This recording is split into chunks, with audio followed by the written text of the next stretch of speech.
네, 반갑습니다. 만나게 돼서 반갑습니다. 제가 여러분이 안 계셨으면 외롭게 혼자서 저거를 보고 이렇게 했어야 됐을 텐데 여러분이 계셔가지고 이렇게 마음이 따뜻하고 훈훈하고 너무 위로와 격려가 되는 것 같습니다. 오늘 이제 리더에 대한 최종 마지막 주 걸로 알고 있고요. 순장 아카데미 그동안 너무나 수고하셨습니다.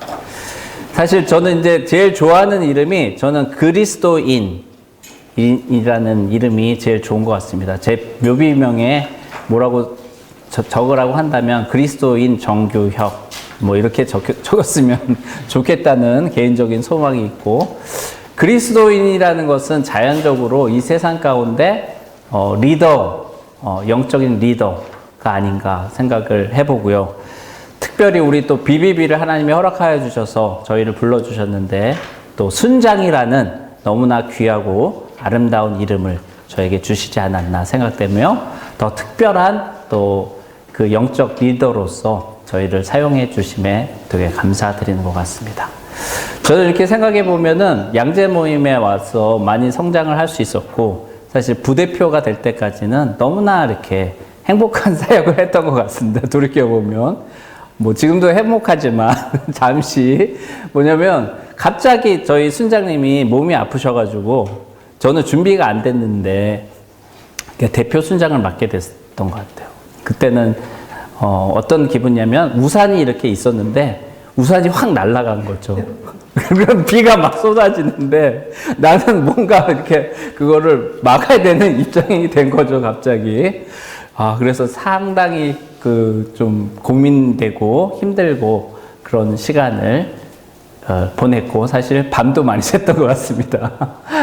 그런 시간을 보냈던 것 같고, 사실 지구대표가 된 것도 저의 의사하고는 상관이 없었던 것 같아요. 이제 순장님이 역시 이제 명예퇴직을 하시고 또 목사님이 되셔서 목회를 하게 되셨기 때문에 어쩔 수 없이 이제 위임을 하게 됐는데, 최봉 회장님이 연락이 오신 거예요. 그래서 지구대표를 맡아줄 수 있겠나. 그래서 죄송합니다. 정중히 제가 맡지 못할 것 같습니다. 저는 그만한 준비가 안 됐고 그러지 않는 것 같습니다. 근데 3번을 연락을 오시는 거예요. 이렇게 연락이 계속 오시는데 이것을 계속 하는 것도 그게 아닌 것 같아가지고, 부족하지만 기도해 주시면 제가 받도록 하겠습니다. 그래가지고 이렇게 또 여기까지 올 수 있었던 것 같아요. 리더의 오늘은 특권과 함정인데요. 저도 많이 그런 것들이 있었던 것 같고, 오류와 실패들이 있었던 것 같고, 지금 여전히 그렇게 하고 있지만, 그런 것들을 잠깐 나눔으로 인해서, 정말 하나님이 기뻐하시는 그런 리더들이 여러분이 다 되셨으면 좋겠습니다. 예, 오늘 강의할 내용들은 이렇게 크게 5가지가 될 건데요. 영적 리더를 통해서 하나님은 어떠한 것을 목적하고 계신가? 그리고 그거에 따른 영적 리더들의 특권, 보상은 무엇인지. 또 리더가 근데 오류를 범하는 경우가 있는데 왜 그러한지. 그리고 리더의 개인 역량과 리더십의 기준은 무엇인지. 마지막으로 리더가 범하기 쉬운 10가지 오류에 대해서 한번 같이 나눠보도록 하겠습니다. 오늘 강의 목적인데요. 우리 한 목소리로 함께 읽도록 하겠습니다. 시작! 이 강의의 목적은 리더가 역할을 수행함으로써 얻게 될 특권, 보상에 대해서 이해하고 더불어 나타날 수 있는 오류들을 이해하여 영향력 있는 리더로 성장하도록 돕는 데 있다. 네, 제가 잠시 기도하고 계속하겠습니다. 사랑해 주님 감사합니다. 주님 약속하신 대로 지금 우리와 함께 계시니 감사합니다. 또한 우리가 합심하여 기도한 대로 우리의 생각하는 것, 기도하는 것에 능히 넘치게 하실 주님을 찬양합니다. 또 당신은 또 약속하신 대로 당신을 사랑하는 자들, 뜻대로 부르심을 입은 자들에게 모든 것이 합력하여 선을 이루게 하실 줄 믿습니다. 아버지 오늘 강의를 통해서 우리 각 사람에게 꼭 필요한 말씀들을 하여 주시고 이 생명의 말씀이 먼저 우리 자신을 변화시키고 또 우리가 섬기고 있는 공동체의 형제 자매들에게 흘러갈 수 있도록 은혜 베풀어 주시옵소서. 이 모든 말씀 살아계신 예수님의 이름으로 기도드렸습니다. 아멘. 잠깐 복습을 하고 싶은데요. 영적 리더십 또는 영적 리더십의 목표는 무엇인가요? 4주 동안 여러분이 하셨죠? 자, 영적 리더십 또는 영적 리더십의 목표는 무엇인가요? 사람들을 현재 자리에서 하나님 원하신 자리로 이끌어가는 아, 감사합니다. 역시 앞자리에 우리 찬호 형제님이 딱 앉아가지고 강의에 집중하신 것 같습니다. 사람들을 움직여 하나님의 일을 하게 하는 것이 영적 리더십 또는 영적 리더십의 목표라고 우리는 4주 동안 나눴었죠. 자, 근데 중요한 건 뭐냐면은 그러면 하나님의 일은 무엇인가? 라는 것이죠. 자, 여러분, 하나님의 일은 무엇입니까? 복음을 전하는 것 좋습니다. 또 제자를 세우는 것도 믿는 것. 감사합니다. 자, 요한복음 6장 29절 우리 함께 읽도록 하겠습니다. 시작. 예수께서 대답하여 이르시되 하나님께서 보내신 이를 믿는 것이 하나님의 일이니라 하시니. 아멘. 네, 맞습니다. 다 맞는데 특별히 이제 성경 구절을 뽑으라고 하면 요한복음 6장 29절 말씀인 것 같아요. 하나님의 일은 뭐 우리가 대단한 일을 한다는 것보다도 사실은 믿는 것이요. 믿는 것. 그러면 이 믿는 것이 사실은 어렵다.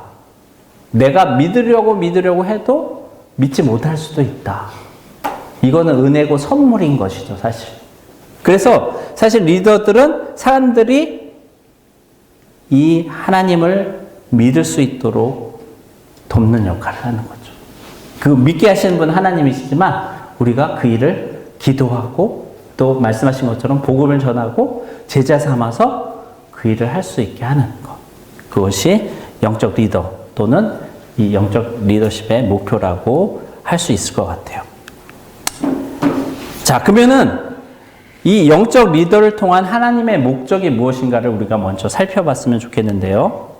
먼저는 이 세상 사람들을 위한 하나님의 계획을 우리가 알아야 될 것 같습니다. 첫 번째 한번 같이 읽어보도록 하겠습니다. 시작.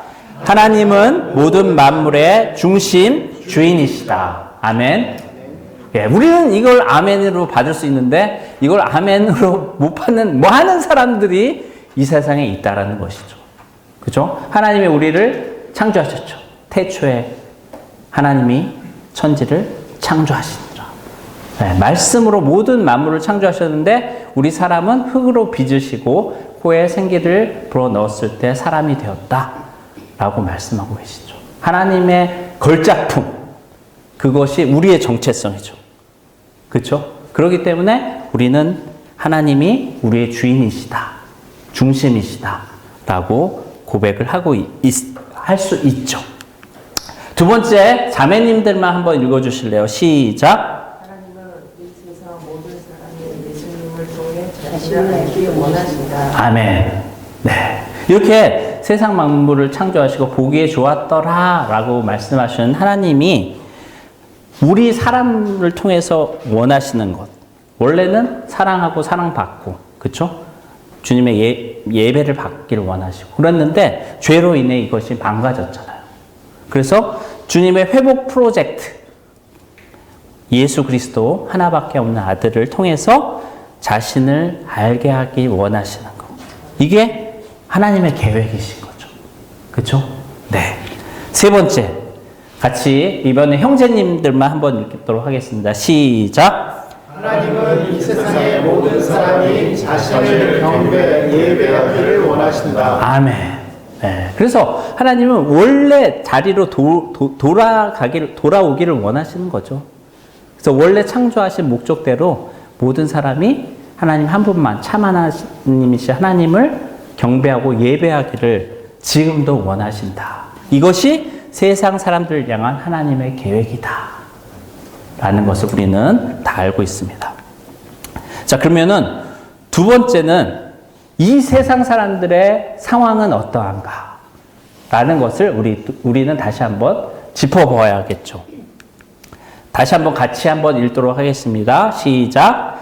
사람들은 예수 그리스도를 통해 하나님을 알고 경배할 수 있기 전에 먼저 하나님에 대해 들어야 한다. 네. 하나님은 그렇게 계획을 해 주셨는데 그걸 깨닫고 알기 위해서 필요한 것은 뭐냐면 하나님에 대해서 들어야 한다라는 것이죠. 네. 저도 이렇게 가만히 생각해 보면은 저 모태신앙인데요.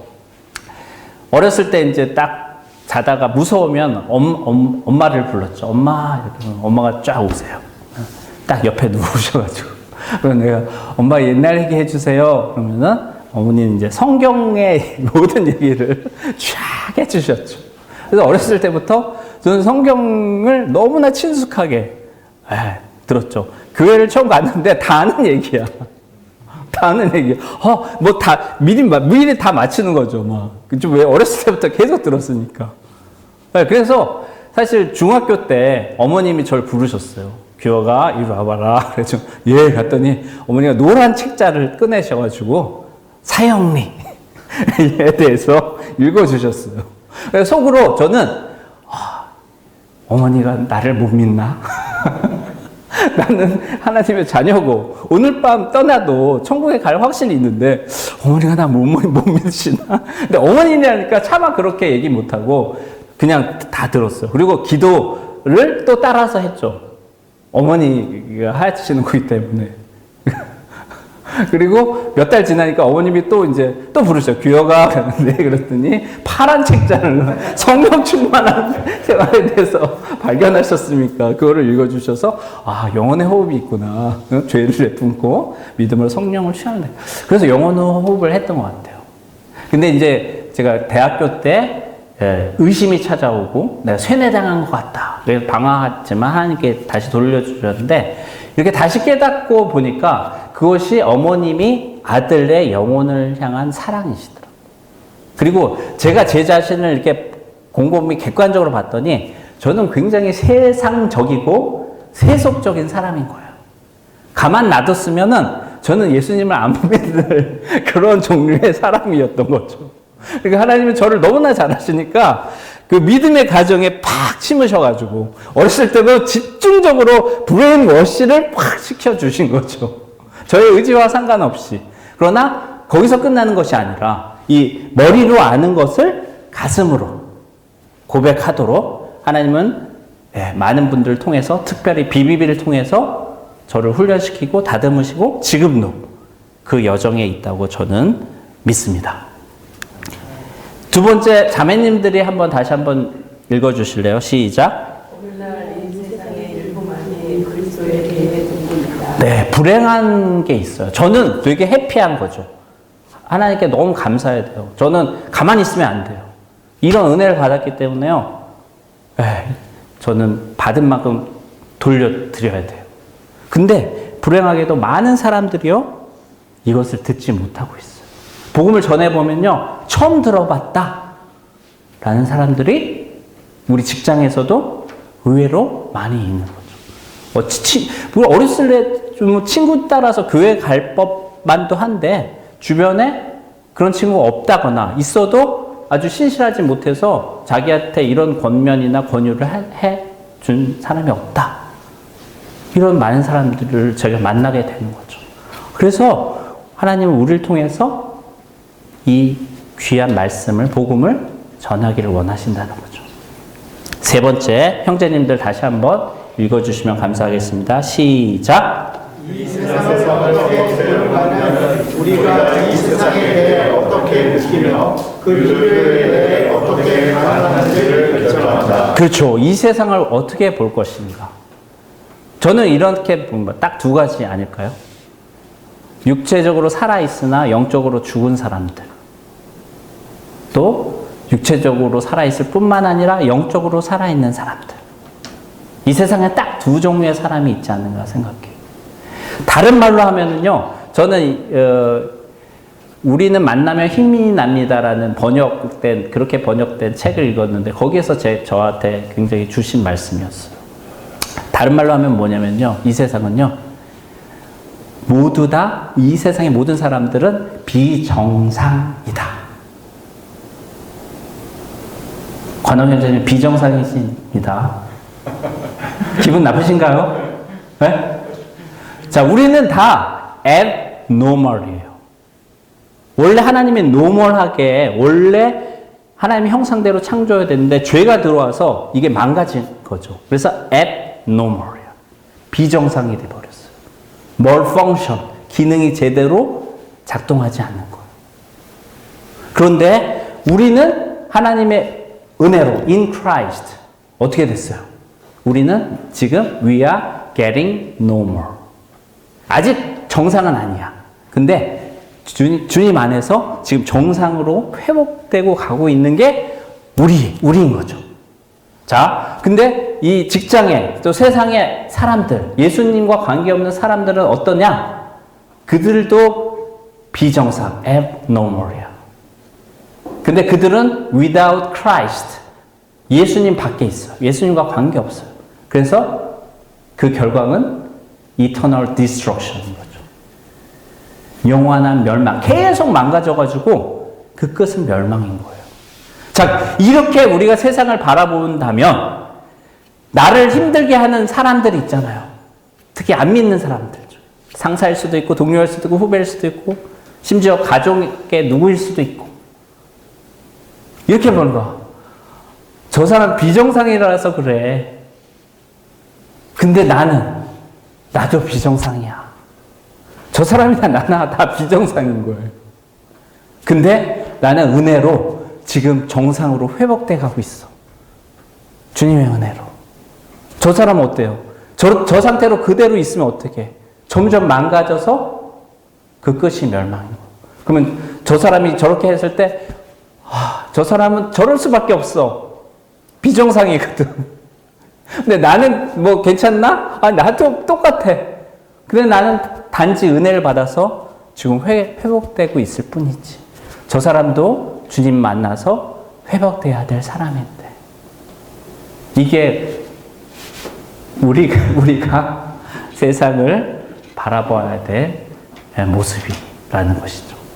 이것이 사실은 영적 리더를 통해서 하나님이 이 세상을 회복하고 고치시기 원하는 모습이라는 것이죠.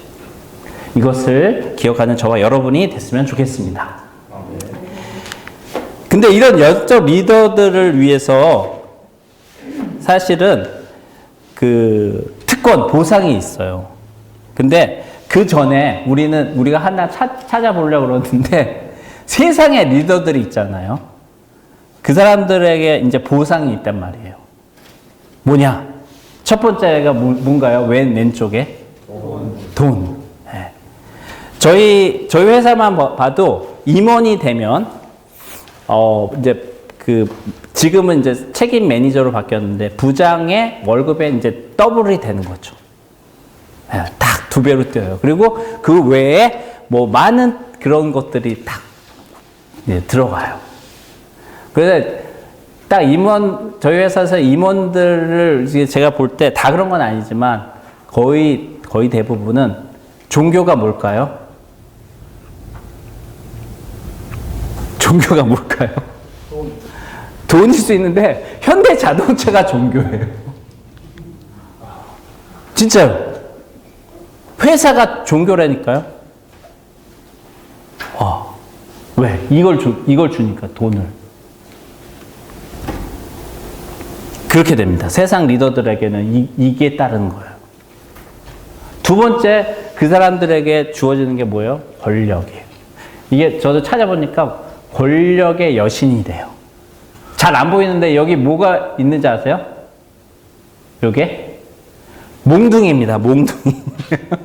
권력을 휘두르는 거예요. 권력을 휘둘러. 상처를 많이 줘. 말로. 제가 제일 많이 드는 게 뭐냐면, 정 차장, 밥값 했어? 아웃풋이 어떻게 돼? 수율이 어떻게 돼, 맨날. 권력을 막 흔들어. 이 말로 상처를 많이 주죠. 그 권력, 지위로. 그 다음에 세 번째는 뭐냐면, 뭐 좋은 걸 수도 있고 나쁜 걸 수도 있는데, 이제 명예가 있는 거죠. 근데 이 명예는 어떤가요? 대부분은 잠시 있다가 사라질 것 같아요. 이 세상 리더들이 그 자리에서 계속 천년만년 있나요? 네, 은퇴를 한다, 은퇴. 은퇴를 하면은 여기 있는 것들은 많이들 사라지겠죠. 그쵸? 이게 이제 세상 리더들에게 주어지는 보상이에요. 눈에 보이지만 영원하지 않는 것들이죠. 자, 그러면은 하나님께서는 우리 같은 영적 리더들에게는 보상을 계획하고 계세요. 리워드가 있어요. 사실은 우리의 최고의 보상은 예수 그리스도죠. 네. 영원한 생명이고 천국 시민이 되는 거고. 예. 사실은 이런 보상 없어도 돼. 그런데 하나님이 덤으로 주시는 거예요. 야, 그런 것들이 뭐가 있는지 한번 살펴보면 좋겠습니다. 자, 영적 리더의 특권 보상.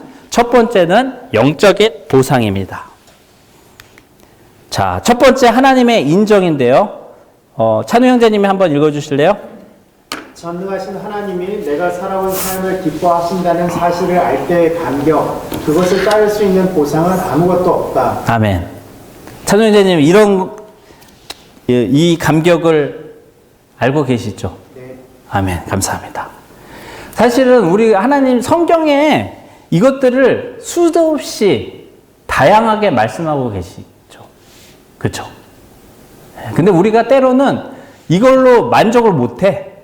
또 때로는 잘 깨닫지 못해. 이해하지 못해. 그러니까 하나님이 어떻게 하냐면 사람들을 때로는 사용하셔서 말씀하시기도 해요. 네. 본인이 있어서 너무 죄송한데 우리 형민 형제님이 알라바마 공장에 이제 있을 때 한두 번 와가지고 이렇게 교제하고 뭐 메신저로도 했는데 한 번은 이제 뭐 카드를 줬던 것 같아요. 그런데 그걸 제가 보다가 카드인가 이메일인가 저 기억이 안 나네. 근데 보고 막 엉엉 울었어요. 막 엉엉 울었어. 그때 제가 많이 힘들었나 봐요.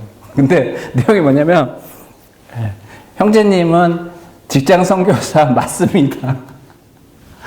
그 한마디가 제가 엄청 울었어요. 막 너무 감격이 되고 하나님이 저에게 말씀해 주시는 것 같았어요.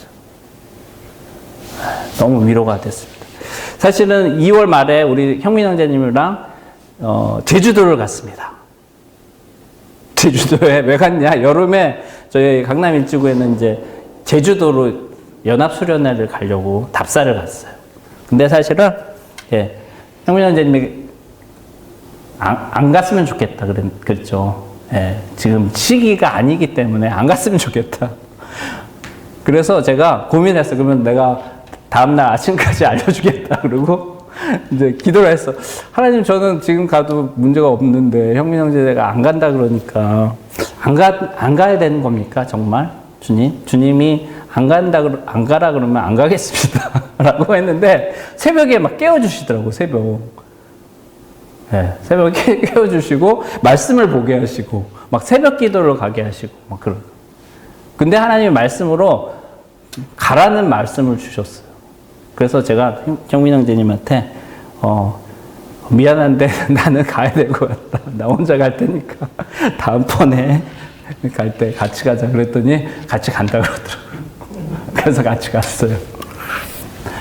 그래서 정말 1박 2일 동안 은혜로운 시간을 보낼 수 있었고, 사실 간 이유는 우리 양재 모임의 한 자매님이 있다가 저기 충무로 모임인가 명동 모임에 있다가 이제 제주도 가 계신 자매가 있어요.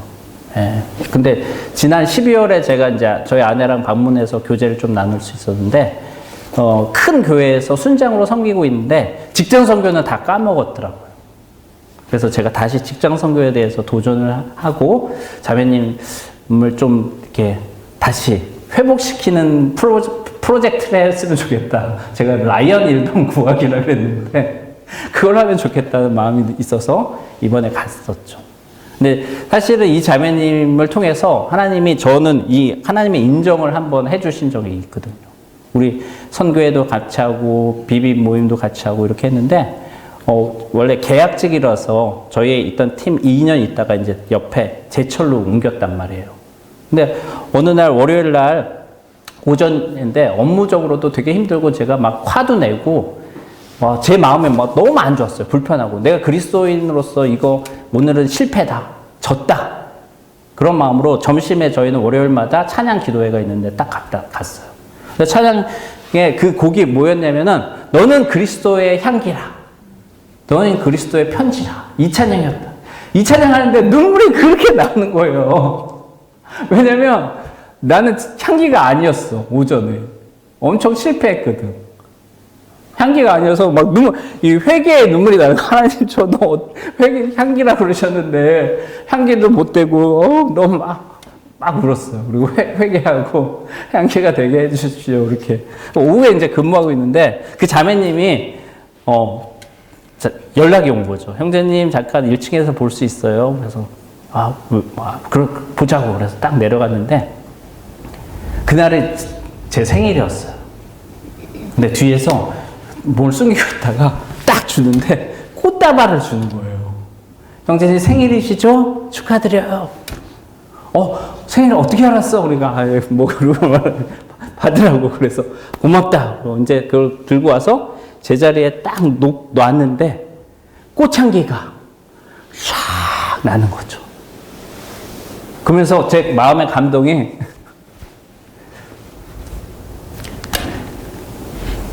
교가 너 나의 향기가 많다. 내 마음에. 그래서 제가 또 울면서 회복되는 시간이 있었습니다.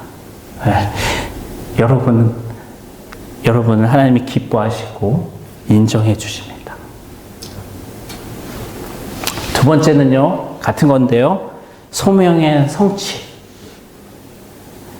여러분, 성공은 뭘까요?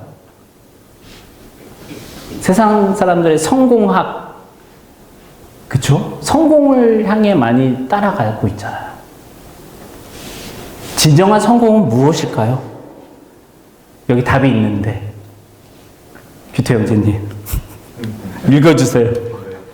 하나님의 뜻대로 사는 삶보다 더 보람된 것은 없다. 성공은 바로 이거죠. 나를 향한 하나님의 계획, 뜻이 있는데요. 이것을 내가 깨닫고 부족하지만 부단히 그 주님의 부르심에 응답하며 살아가는 거죠. 이게 진정한 성공이죠.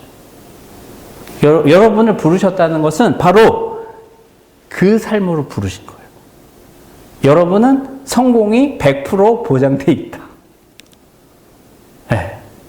하나님의 뜻을 아시고 그 뜻을 쫓아갈 때 우리는 소명을 이루게 하시는 줄 믿습니다.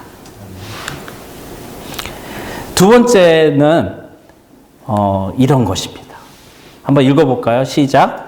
온전함, 언행일치, 참됨, 진실함, 그걸 통한 관계 영향력. 사실은 뭐냐면 어떤 성품적인 거죠. 인격적인 거예요. 예수님을 닮아가는 거죠. 예수님의 사역보다는 그분의 성품을 닮아가는 거예요. 언행이 일치해. 말과 행동이 같아지고요. 참되라는 건 뭐예요? 바리새인과 서기관이 그러죠. 당신은 참되도다. 그들이 시험하고 막 이렇게 했지만 참남되다. 블레스피미 막 했지만 예수님을 볼 때 참되다는 것은 그들이 부정하지 못했어요. 참되다는 건 뭐냐? Man of integrity. 신실하다는 거죠. 성실하고 정직하다라는 거죠. 근데 그렇게 되면 어떻게 돼요? 관계의 열매를 맺고요. 영향력이 주어지는 거죠. 저희 아버지 지금 천국에 계시는데 저희 아버지는 4, 5년간을 예수님과 관계없이 사셨어요. 그리고 군대 가기 직전에 예수님을 믿으셨어요. 그리고 그 이후에 예수님을 쭉 믿으셨죠. 근데 저는 자라면서 아버지한테 엄청 상처를 많이 받았어요. 많이 맞기도 하고. 근데 아버지가 한 50이 넘으시니까요. 변화가 되시는.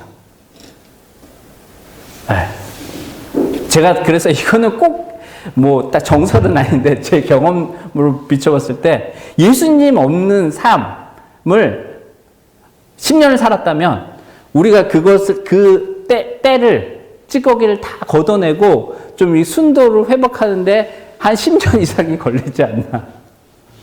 그러니까 아버지 제가 24살, 5살에서 하셨는데 50이 넘으시니까 아버지 변화되시는 거예요. 아버지 말, 행동. 아버지 나한테 미안하다, 용서해 달라 그러시고.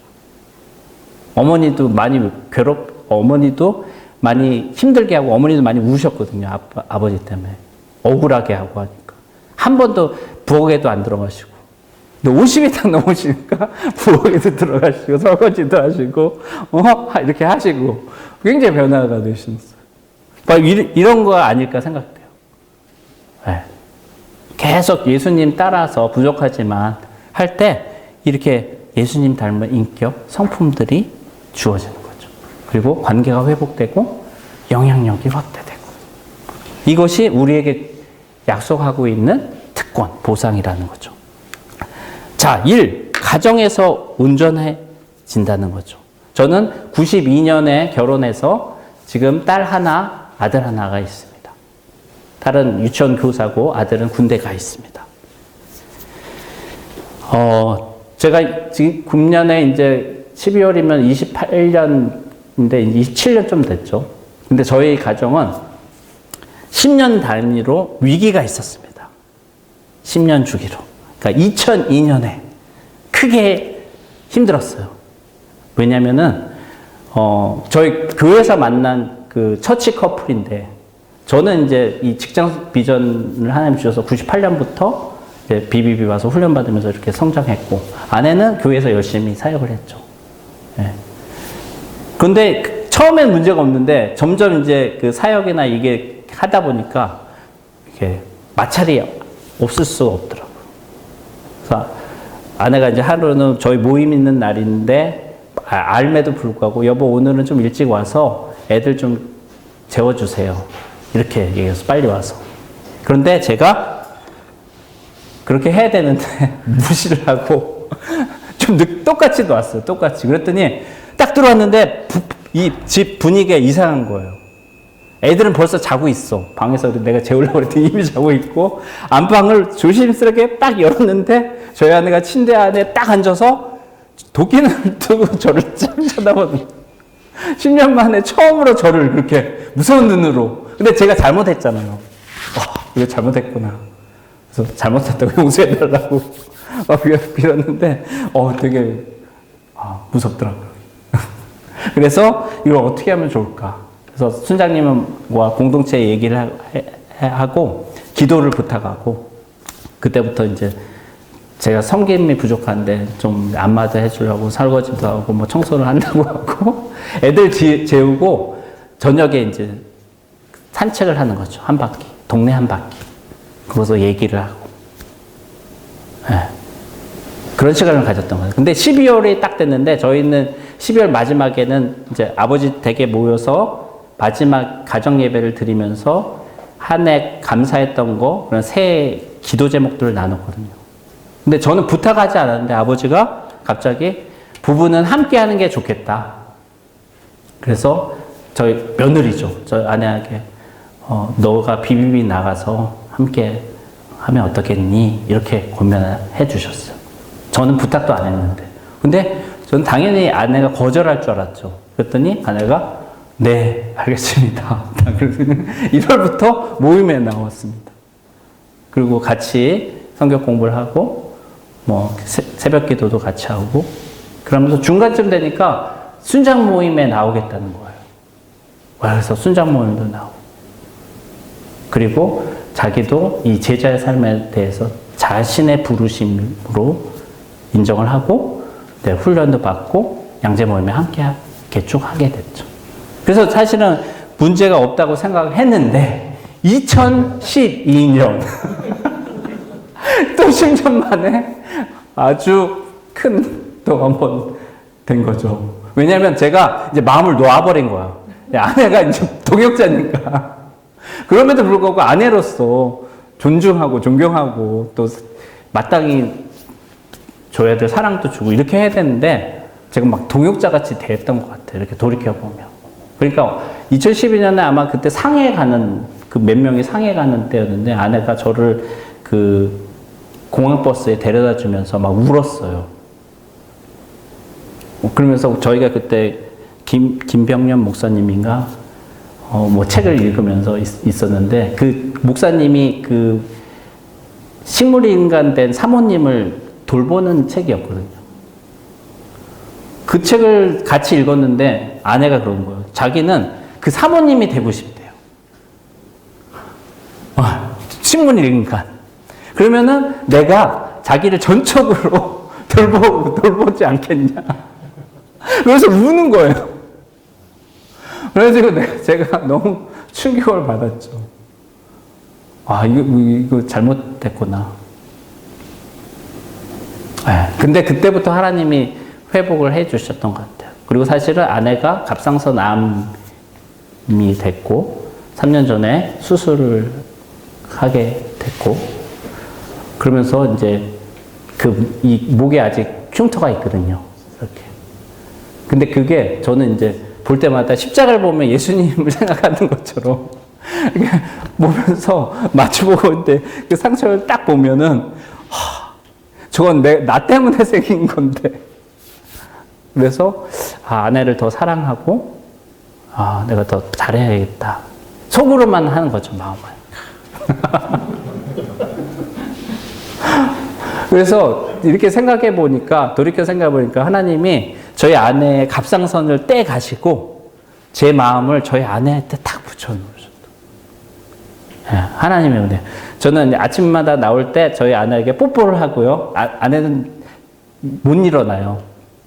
자고 있어요. 근데 저는 여보 갔다 올게 하고 꼭 뽀뽀를 하고 입을 맞추고 여보 오늘 나를 위해 기도해 주세요. 이게 저의 하루 일과 시작이에요. 내가 기도할게요. 이렇게 시작하는 거죠. 정말 하나님의 은혜가 아닐 수 없습니다. 자녀들도 마찬가지인 것 같아요. 사실 제가 초기 비비 때는 애들이 어렸기 때문에 훈련을 계속 받으니까 미안하잖아요. 주말에도 뭐 없으니까. 그러면은 꼭 1박 2일이나 2박 3일 휴가를 내서 가족여행을 했던 것 같아요. 애들이 어렸을 때. 근데 아까 말씀드린 것처럼 이제 아내도 훈련을 받고 하다 보니까 이걸 소홀히 하는 거죠. 그리고 애들이 중고등학교 되니까 바빠. 뭐 학원 간다 그러니까. 서로 바쁘니까 그걸 못했어요.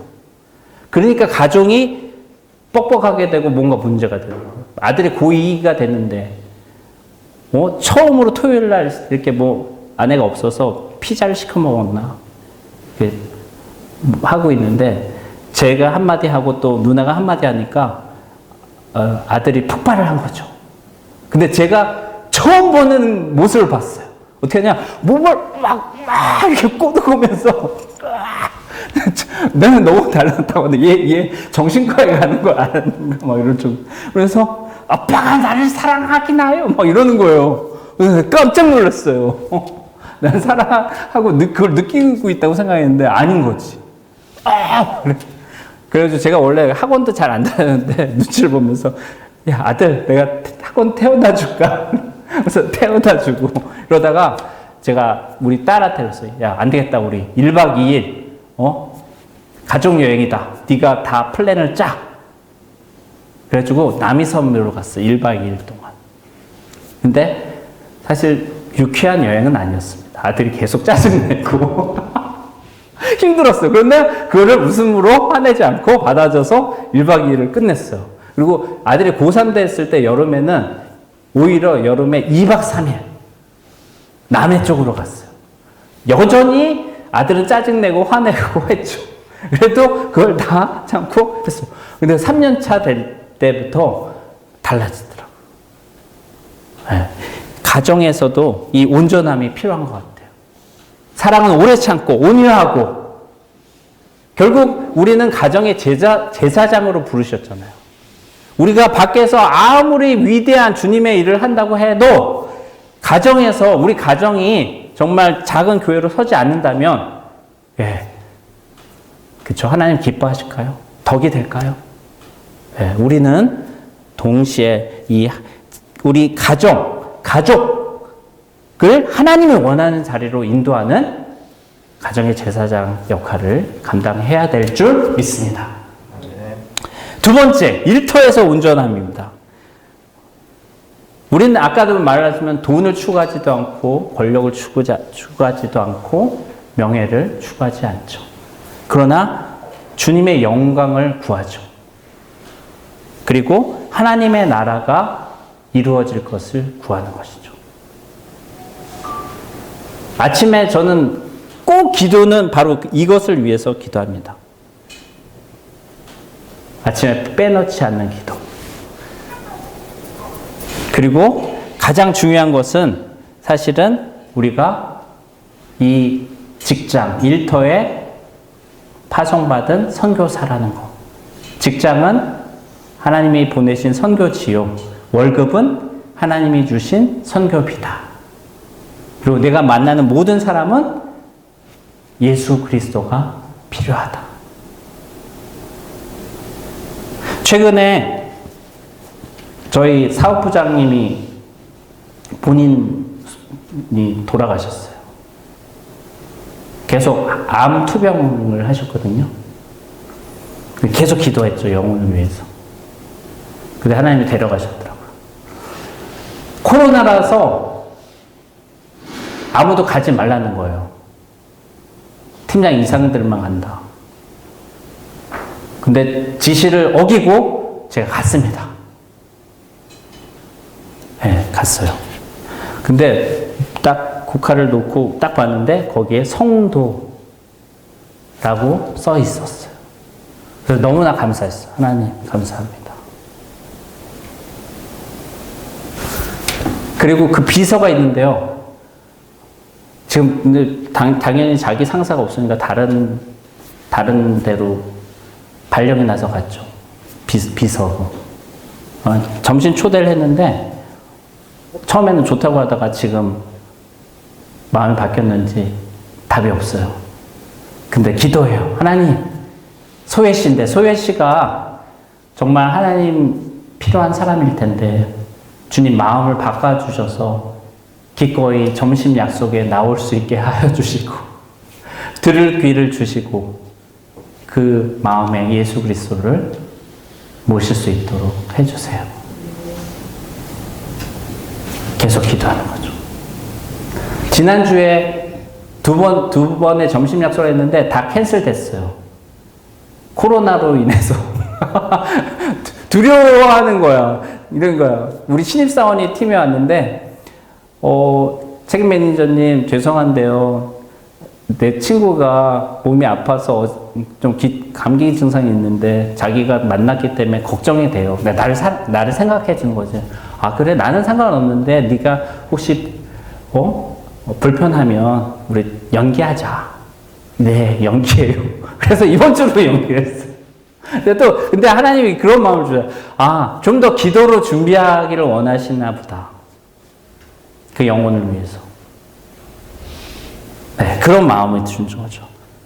우리가 일터에서 있는 이유, 우리는 업무를 성실하고 정직하게 사람이 보나 안 보나 해야 되지만 가장 중요한 것은 모든 기회를 통해서 만난 사람에게 생명의 말씀을 나누고 그도 하나님의 나라에 함께 할 수 있도록 하는 것.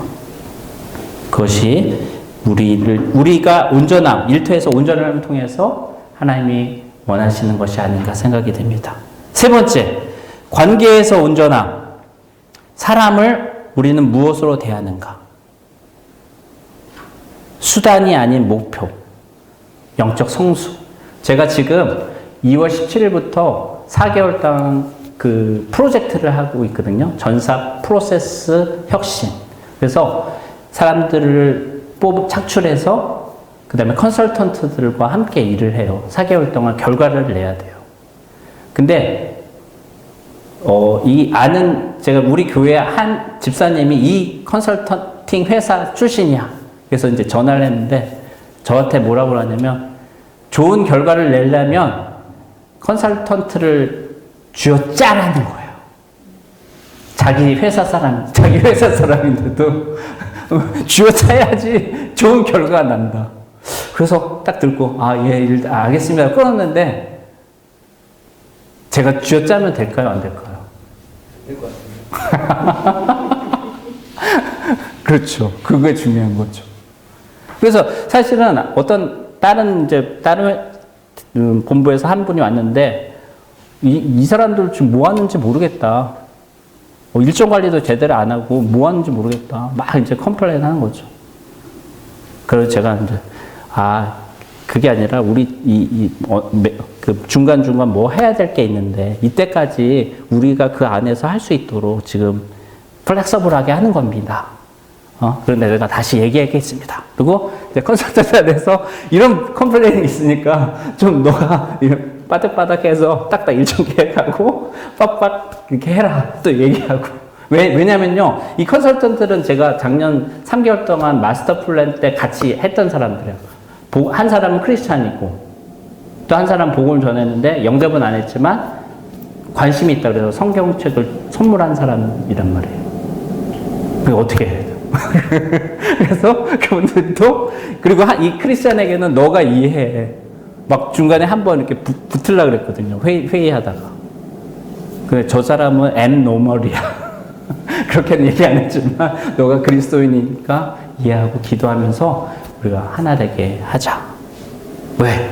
우리는 목표가 사람이니까. 영혼 구원하는 게 핵심이니까.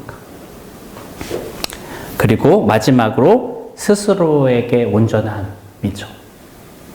제가 가장 좋아하는 책 중에 하나가 뭐냐면요. 아무도 보는 이 없을 때 당신은 누구인가. 그 책입니다. 이 책은 사실은 제가 종로 모임 처음 나갔을 때 저 새가족반 순장님이 저에게 선물해 주신 거예요. 사실 처음에 제가 BTC 1 이제 받기 전에는 그 순장님 순에서 이렇게 생각했었죠. 순장이 저거밖에 못해? 내가 인도하면 저거보다 더 잘하겠다. 속으로 이렇게 했던 분이에요. 근데 훈련을 갔다 와가지고는 저보고 이제 그걸 맡았을 때 저 못하겠습니다. 내가 했거든요. 왜? 이게 지식이 아니고 삶이라는 것을 알았기 때문에. 그 분이 저한테 선물해 주기 그 책이었어요. 그래서 저는 그 책이 정말 여러 번 읽었던 것 같아요. 정말 여러 번. 나는 사람이 보든 안 보든 하나님 앞에서 어떤 사람이 되어야 되는가. 이 영적 리더들에게는 하나님이 그런 선물, 이 보상, 특권을 주신 줄 믿습니다. 자, 그 다음에 또 중요한 게 있는데요. 한번 읽어볼까요? 시작. 기여, 사람들, 삶의 변화, 주님을 본받게 함. 아멘. 아까 나온 거죠. 온전함을 통해서 관계와 영향력을 미치게 되는데 그걸 통해서 어떻게 됐냐면 사람들 그리고 그들의 삶이 변화되고 주님을 본받게 된다는 거죠. 이것은 굉장히 놀라운데 사람에 대한 기여는 뭐냐면은 그 사람들이 믿음이 자라게 되는 거예요. 왜? 하나님의 일은 뭐예요? 믿는 거라 그랬잖아요. 근데 그 믿음이 자라게 되는 거죠. 우리 영적 리더를 통해서. 순장을 통해서. 근데 이 기쁨은 최고의 기쁨이다. 저는 이거 비유가 적절치 않아서 죄송하지만 제가 그걸 또 해본 적은 안 했지만 사람들이 뭔가 허전할 때 하는 게 뭐죠? 먹는 거예요? 네, 먹는 거. 뭔가 찾는 거 있잖아요. 그렇죠? 근데 그런 것들이 만족을 주나요? 순간적인 만족은 주지. 영원한 만족을 주지 못하죠. 그런데 이 사람을 우리가 돕는 일에 하나님이 참여시켜 줌으로 이들의 믿음이 자라나는 것을 봄으로 이 받는 그 기쁨, 이것은 그 어떤 것과 비교할 수 없다라는 거죠. 비교할 수 없다. 이 기쁨을 안 사람들은 이 일을 끝까지 할 수 있는 거예요. 포기하지 않고. 두 번째, 우리가 여기 조직이라 그랬는데 저는 공동체라는 표현이 더 좋을 것 같습니다. 공동체에 대한 기여인데 우리가 섬기고 있는 공동체의 변화죠. 저는 비비비 와서 종로 모임에 있었고요. 그 다음에 가장 많은 시간을 양재 모임에 있었고 지금 이제 3년 정도 역삼년 모임에 있습니다. 역삼년 모임에 가서 저희가 딱 느낀 건 뭐냐면은 이곳이 아둘람 동굴이구나. 아둘람 동굴. 아시잖아요, 여러분. 다윗이 사울을 피해서 갔던 그곳에 어떤 사람들이 모여왔죠? 비주류요, 비주류. 나고자고, 루저고, 지금으로 치면. 세상적으로 보면 소망이 없고, 연약하고. 그게 아둘람 공대. 근데 그 사람들이 어떻게 되죠, 나중에? 이스라엘의 최고의 용사들이 된다는 거죠. 우리 공동체에 소망이 있는 거예요. 지금 볼 때 저를 보면서, 그렇지만, 하나님의 손에 붙들렸을 때, 하나님의 나라의 용사가 될. 그것에 우리를 하나님이 참여시켜 주시는 거예요. 엄청난 특권이죠. 그리고 세 번째, 후임자에 대한 기여입니다. 아까도 말씀드린 것처럼 우리가 부모라면 자녀를 당연히 예수 그리스도의 제자로 양육해야 되는 거고, 두 번째, 우리가 지금 대표, 부대표라면 또 나를 대신할 그 한 사람을 세우는 거예요. 사실 저는 수년 전에 똑같은 훈련을 받았을 때 저에게는 굉장히 중요한 그 사역의 변화가 있었던 것 같아요. 그때 이렇게 소그룹으로 나눌 때 그때 인도하신 분이 권영전, 지금 목사님 되셨죠? 권영전 형제님이셨던 것 같아요. 근데 그렇게 물어보시더라고요. 정규혁 형제, 지금 양재 모임을 형제가 떠나게 됐을 때 형제를 대신할 한 사람이 있습니까? 사람이 많이 있었어요. 양재 모임에. 근데 딱 그 한 사람이 바로 떠오르지를 않는 거죠. 내가 정말 중요한 한 가지를 놓치고 있었구나. 그래서 그다음부터 저는 이제 저를 대신할 사람을 세우는 것에 집중을 하는 거예요. 지금 역삼년 모임에서도 마찬가지고. 우리가 하나님이 가라 그러면 우리는 가야 되는데, 그때 그 한 사람이 있는가. 저의 순장님은 성공하셨던 것 같아요. 저는 부족하지만 한 사람을 남기고 가셨던 것 같아요. 저도 그 한 사람을 남기려고요. 시행착오도 겪지만, 자, 그래서 중요한 게 있는데, 이제 두 번째 살펴볼 중요한 게 오류에 대한 거예요. 리더가. 한번 같이 읽어볼까요? 시작. 다른 사람의 잘못된 리더십을 모방. 두 번째, 시작. 자신이 리드되었던 방식으로 리드하려고 함. 세 번째, 리더십 스킬은 타고나는 것이라고 생각. 네 번째, 리더십에 대한 모델이나 멘토가 없었음. 다섯 번째, 리더십에 대한 제대로 된 훈련을 받지 못함. 저는 성경 인물 중에 제가 제일 존경하고 따르고 싶은 분이 있는데 바나바입니다. Man of encouragement, 격려하고 이렇게 세워주는 것들을 저는 하고 싶은데, 저희 순장님은 어떤 스타일이냐, 바울 스타일이셨어요. 그래서 제가 양육받고 하다 보니까 그쪽으로 자꾸 저하고는 안 맞는데 따라가게 되는 거죠. 그래가지고 사실은 혼란도 있고 많이 힘들었던 것 같아요. 그러다 어느 날 깨달았어요. 나는 나에게 주신 그거대로 해야겠구나. 그래서 그거를 내려놓고 그냥 저에게 주신 그런 뭐 장점이면 장점이랄까 그런 스타일이면 스타일일까 그런 것들을 하려고 다시 이렇게 했던 것 같아요. 뭐냐면 우리가 뭐 꼭 잘못된 거는 아닐지라도 내게 준 영향받는 리더십을 모방하는 경우가 많이 있는 것 같아요. 그리고 내가 리드됐던 대로 나도 그렇게 리드하려고 하는 게 있는 것 같아요. 근데 그게 반드시 맞느냐? 그렇지 않을 수 있다라는 거예요. 기도하면서 정말 하나님이 나에게 입혀주신 옷, 그것에 따라서 할 필요가 있다. 그리고 이것은 그냥 자연스럽게 주어지는 게 아니라 부단히 훈련돼야 된다는 것이죠. 그리고 모델이나 멘토가 있으면 더 좋다는 거예요. 만약에 없다고 하면은 찾아가면 좋겠어요. 제가 한번 나눴지만 제가 그 멘토링에 대한 책을 읽었거든요. BBB 처음 나왔을 때. 근데 그 책의 마지막에는 이런 말이 있어요. 당신에게 멘토가 되달라고 요청할 세 사람의 이름을 써보십시오. 그리고 당신이 멘토링을 하고 싶은 세 사람을 써보십시오. 그리고 찾아가십시오. 그래서 저는 썼어요, 이름을. 근데 저는 되게 성격이 소극적이고 내성적이고 소심한 사람이라서 못 갔어요. 근데 제가 멘토 받고 싶은 사람 중에 한 분이 누구냐면 송기정 형제님이었어요. 왜? 그때 종로 모임 대표 순장님이셨으니까. 근데 제가 찾아가지 못했거든요. 그리고 저는 양재 모임을 와서 이제 헤어지게 됐죠.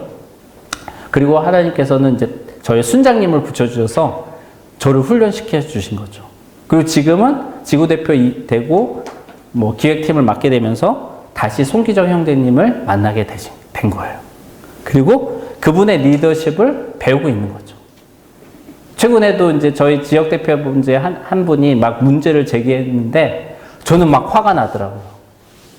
그런데 송기정 형님이 요청을 했더니 오셨어요. 그래서 우리 셋이 같이 밥을 먹으면서 정말 사랑으로 이렇게 말씀해 주시니까 그 형제의 마음도 풀리고 제가 없는 부분, 부족한 부분 그런 것들을 보고 배울 수가 있었습니다. 리더의 개인 역량과 리더십 기준이라는 게 있는데요. 이게 보면은 여러 영역이 있는 것 같아요. 예를 들면 아까 말씀드린 인격적인 부분, 예수님의 우리는 인격도 닮아야 되잖아요. 그렇죠? 그러나 예수님이 하신 사역도 우리는 또 모방해서 하는 거죠. 그리고 또 인간관계를 맺습니다. 공동체 안에서, 가족 안에서, 직장 안에서, 교회 안에서. 그리고 우리가 메인으로 하는 게 뭐예요? 전도와 양육이죠. 그리고 또 섬겨야 되고요. 리더는. 그리고 커뮤니케이션을 잘해야 되는 거예요.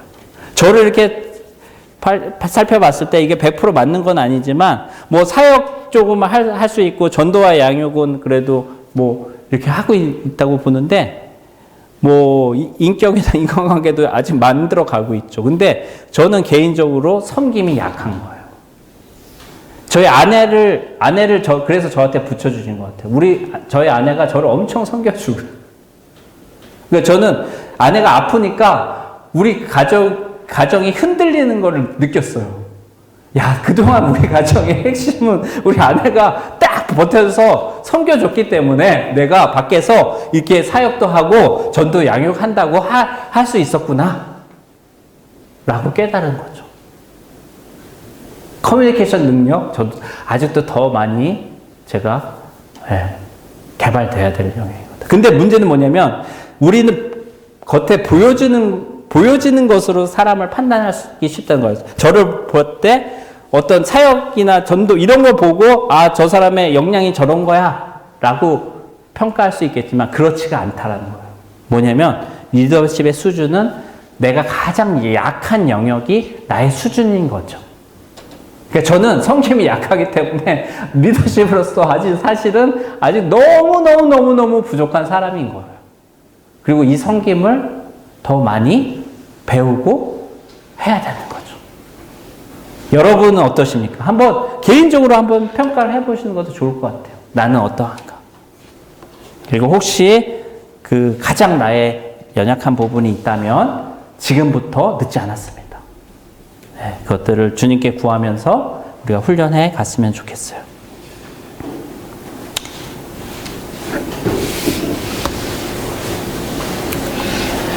다음은 리더가 범하기 쉬운 10가지 오류인데요. 한번 1번 읽어볼까요? 시작. 명령하달식 리더십. 무조건 명령하지 말라는 거죠. 예. 우리가 많이 보는 그림이지만 세상의 조직도는 삼각형이라면 하나님의 나라의 조직도는 역삼각형. 가장 낮은 곳에 예수 그리스도가 있고요. 우리가 훈련을 받고 이런 사역들이 더 깊어질수록 우리는 더 깊은 곳으로 밑으로 내려가서 예수님 닮은 모습처럼 섬기는 리더가 되어야 될 줄 믿습니다. 자, 두 번째 같이 읽겠습니다. 시작. 사람을 무시하는 업무 추진. 사람을 우선해야 하라. 우리가 때로는 사역에 너무 열심히 하다 보면은 사람들의 상처 주고 그렇게 할 때가 많이 있었던 것 같고 있을 수 있을 것 같아요. 근데 중요한 것은 사람이 우선이라는 거. 세 번째 같이 읽겠습니다. 시작. 확신 없는 말. 확신 있게 말하는. 근데 이 확신을 가지려면요, 리더는 어떻게 되냐면 골방에서 오랜 시간을 보내야 돼요. 말씀과 기도로 씨름해야 돼요. 주님, 이게 맞습니까? 주님이 확신을 안 주는데 내가 스스로 확신 있게 말한다고 해서 이 확신이 전달되는 건 아니거든요. 그렇죠? 골방에서 말씀과 기도로 정말 무엇을 하나님이 원하십니까? 그 확신을 갖고 평안 가운데 우리는 얘기할 수 있어야 되죠. 네 번째, 시작. 도전의 불씨 제거, 도전자를 위한 공간을 만들라. 저는 요새 최근 중요한 게 뭐냐면 친구는 가까이 해야 돼, 너의 적은 더 가까이 해라는 거예요. 여기서 적은 내가 원수나 이런 게 아니에요. 사실 내가 듣기 싫어하는 말을 나한테 해주는 사람인 거야. 근데 우리는 사실 본능적으로 그런 걸 밀쳐내고 싫어한단 말이에요. 그렇게 해서는 안 되는 거예요. 내가 듣기 싫어하는 그 말을 해주는 사람을 가까이 해줄 수 있어야 되는 거죠. 저는 빈말이 아니라 저희 모임에서는 누구나 형제님 잘못됐습니다. 또는 이제 그만하십시오 하면 정말 언제라도 내려올 마음을 가지고 이렇게 서 있습니다. 네. 도전의 불씨를 제거하지 말아야 됩니다. 다섯 번째, 시작. 독재적인 의사결정, 독불 장군이 되지 말라.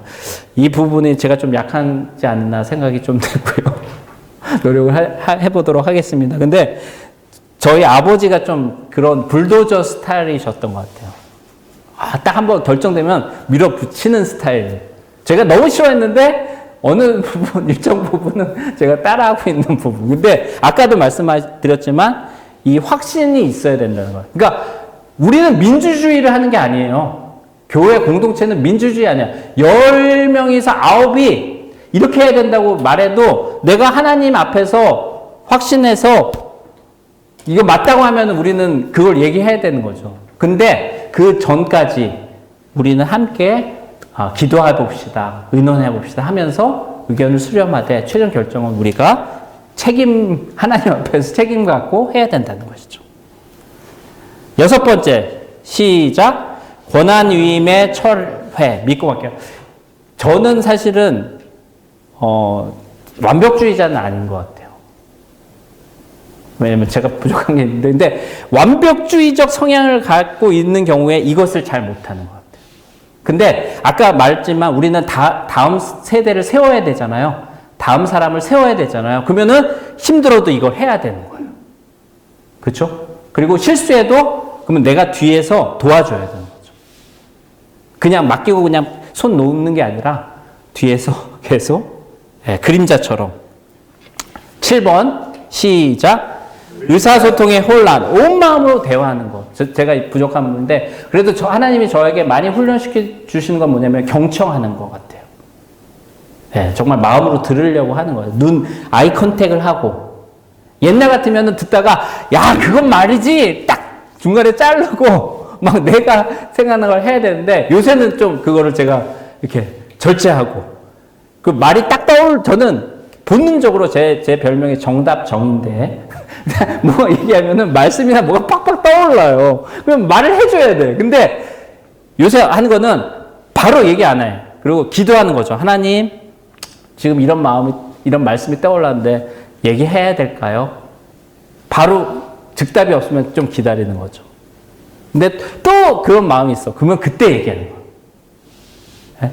그렇게 경청하고 또 온 마음으로 대화했으면 좋겠고. 8번 시작. 협력 문화의 부재 함께 나가라. 우리는 원맨쇼를 하지 않습니다. 우리는 팀워크로 일합니다. 함께 하는 거예요. 역할을 주고. 네. 예, 형민 형제님이 잘하시는 것 같아. 저보다는.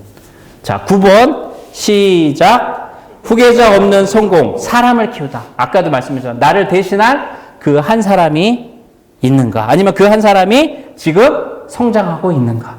이것이 문제로다. 이것이 관건인 것이죠. 10번 마지막. 무한 미래 청사진 꿈꾸는 자가 되라. 제가 이거를 보면서 한 가지 떠오르는 게 있는데 여러분 그 말씀 있죠. Boys be ambitious. 이 말씀을 여러분 어떻게 이해하시고 해석하시죠? 소년을 양성한다. 그러니까 그걸 어떻게 이해하시고 어떻게 해석하세요? 큰 꿈을 갖고 그것을 이루어가라. 네, 그렇죠. 그러면은 우리 그리스도인으로서 그 말씀은 어떻게 적용이 될까요?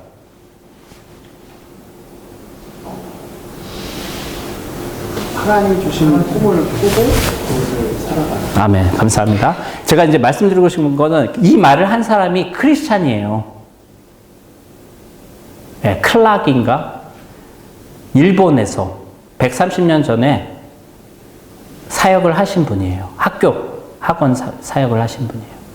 Boys be ambitious 뒤에 생략된 말들이 있었더라고요. 뭘 그분이 생략했냐면 우리가 얘기했던 아까 세상이 추구하는 세 가지 보상을 쫓지 말라고 얘기하시더라고요. 찾아보세요. 저도 그거 찾아보다가 놀랐어요. 앰비션은 나쁜 거라고 생각했는데 그게 아닌 거야. 그 사람이 말한 거는 비전을 얘기한 거죠. 돈이나 권력이나 명예를 위한 그 앰비션이 아닌 거였어요. 그러면 그분이 얘기한 건 뭐냐면요. 사람, 즉 하나님이 창조한 사람으로서 마땅히 추구해야 될 것을 그 비전을 가져라는 거였어요. 그래서 찬우 형제님이 말씀해 주시기가 너무 맞는 거죠. 그래서 우리는 그런 의미에서 드리머가 돼야 되는 거죠. 비저너리가 돼야 되는 거죠. 네, 이상으로 제가 강의를 마치려고 합니다. 토의를 할 건데요. 저도 참여해서 같이 통일하려고 합니다. 여러분, 우리는 영적 리더로 불러주셨습니다. 모든 그리스도인은요, 이 세상에서 영적 리더인 거예요. 그런데 특별히 우리를 BBB의 순장으로 불려주셨어요. 영혼을 맡겨주신 거죠. 그들은 하나님을 알고 예배해야 되는 사람들이에요. 근데 지금 망가져 있는 거예요. 비정상이에요. 우리는 지금 정상으로 회복되고 있어요. 그들을 위해서 기도하며 생명의 말씀을 전하고 가르치고 양육해서 그들도 함께 주님을 알고 예배하게 하는 그런 영적 리더가 다 되시기를 마지막으로 다시 한번 부탁드립니다. 제가 기도하고 마치도록 하겠습니다.